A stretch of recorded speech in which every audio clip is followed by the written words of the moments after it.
Andrew Tate's secret society. Chances are that 6 months ago, you didn't know who Andrew Tate was. And the chances are that now you do. Hello. Andrew Tate's a former kickboxer. He's now a social media influencer. Last year, he was more Googled than Donald Trump or Kim Kardashian, and his content's amassed hundreds of millions of views. His enthusiasm for misogyny, cars and wealth has delivered fame, thousands of fans, and many thousands of dollars. He's also being held in Romania as part of an investigation into rape and people trafficking. Tate denies all the allegations. Do you ever wonder why some people who you've never heard of before all of a sudden appear everywhere? And that clip we just heard, well, that was the journalist Matt Shea, who gained access. How are we still milking Angry Tate?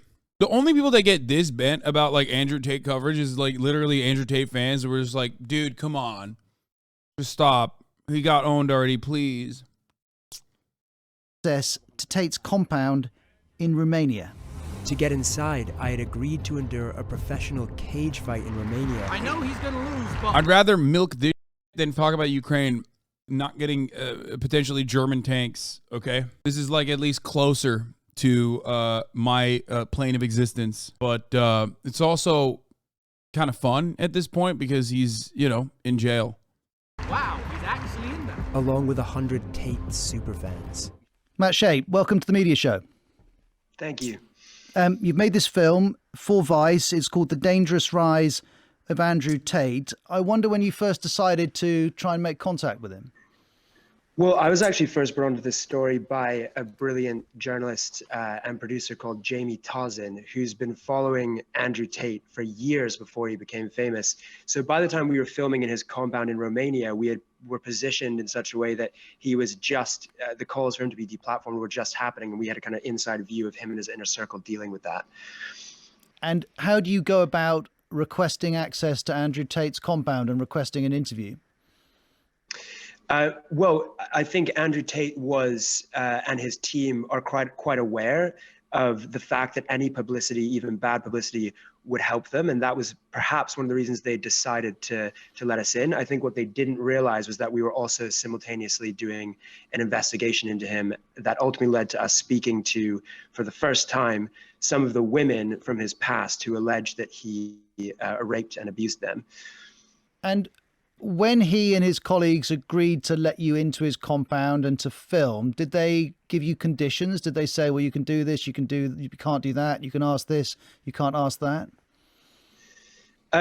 Well, we're always upfront with him that we would be making an objective documentary and telling all the facts as we saw them. But yes, when we were there, you know, there were attempts to control our access. We're moving on from the pointing and laughing phase to the dancing on his grave phase. And let me tell you, this is a bop. Thank you. Leftists are like permanently concerned about like enjoying things. Like, why can't you just like, this is perhaps the most ethical way to consume it. He already is like facing legal consequences for his like horrifying actions. Like, why the f are you now mad that like we're having a little enjoyment out of this, you know? It was infinitely worse. It was infinitely worse months ago when he was not in prison and he was just like running around and doing all chaperones constantly. We were told, don't go in there, that door's locked, if you try and go in there someone will put a gun in your face. We had, you know, sort of tall, scary, intimidating, strong men behind us when we were interviewing everyone, monitoring our questions and all of that. So yeah. Well, thank you for coming on to speak about your film. And Andrew Tate's story more broadly connects directly to how media content is made, distributed, moderated and consumed. And we're going to spend today's edition of The Media Show understanding that with the help of Matt Shea, but also with Helen Lewis, who's staff writer at The Atlantic, also presenter of the recent BBC podcast series, The New Gurus, which looks at online personalities with big followings. Hi, Helen. Would you consider Andrew Tate a form of guru? Oh, It's going to be funny as when he gets proven innocent, Lamau. Yeah, that'll definitely mean that he was definitely proven innocent. If anything, it'll be funny because, like, you know, he literally said he could bribe his way out of a Romanian prison, and that'll just be the truth again.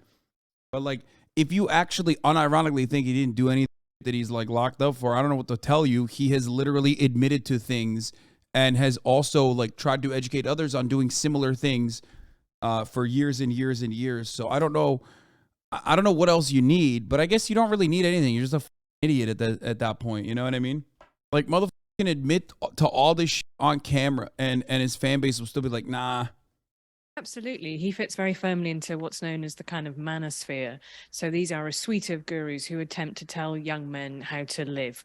And, you know, there is a very strong ideology behind them, which is that as a form of masculinity has been lost. And, you know, having watched Matt's excellent documentary, the thing that strikes me is it's very much like a 13-year-old boy's idea of what it means to be a man. A guy goes up and introduces us, my name's Alpha Wolf. And how Matt did not laugh at that point. But it's like so much stuff on the internet where it is both ironic and not ironic, in the sense that they're saying... That was one of my favorite moments, dude. I swear to God. Unironically, like a 50-year-old man, a whole adult, you know what I mean? Just this accountant looking at this motherfucker is like, I'm Alpha Wolf. Like, bro, are you... What? Like, something has failed in your life just so severely for you to behave this way.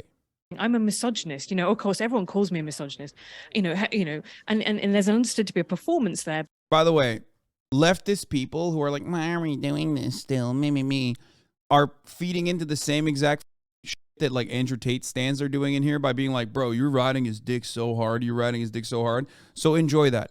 Enjoy your moment when you get upset about this coverage, because you and the Andrew Tate stan fan base is in unison, operating in the same way at that point. But it is also serious at the same time. And that's something I think journalism really struggles to grapple with, is saying that someone is putting on a show for you, but underneath the show there is something nasty going on at the same time. And we're going to get into those dilemmas, questions for journalists when they choose to interact with someone like Andrew Tate. Let's also bring in Scott Galloway, host of the biggest business podcast in the US, the Prof G Show. I did watch as the well Vice as being video, host yes. of Pivot. Many of you listening will know it. It's a hugely popular tech podcast. Scott Galloway, you're very welcome to the Media Show. Thanks for your time today. Thanks for having me. What lessons are you taking for the media from the story of Andrew Tate and the extent to which his content is consumed? I think it's more spectacle than significant. The real learning is how to game the system. And that is, he encourages people to put out thousands of videos that go shorter and shorter and shorter.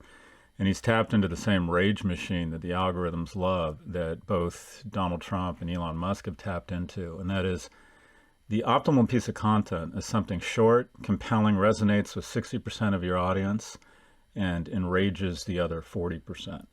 Because the moment you have rage and conflict around content, you get a lot of clicks, and the algorithms go. Okay, chatters were correct though. This is boring.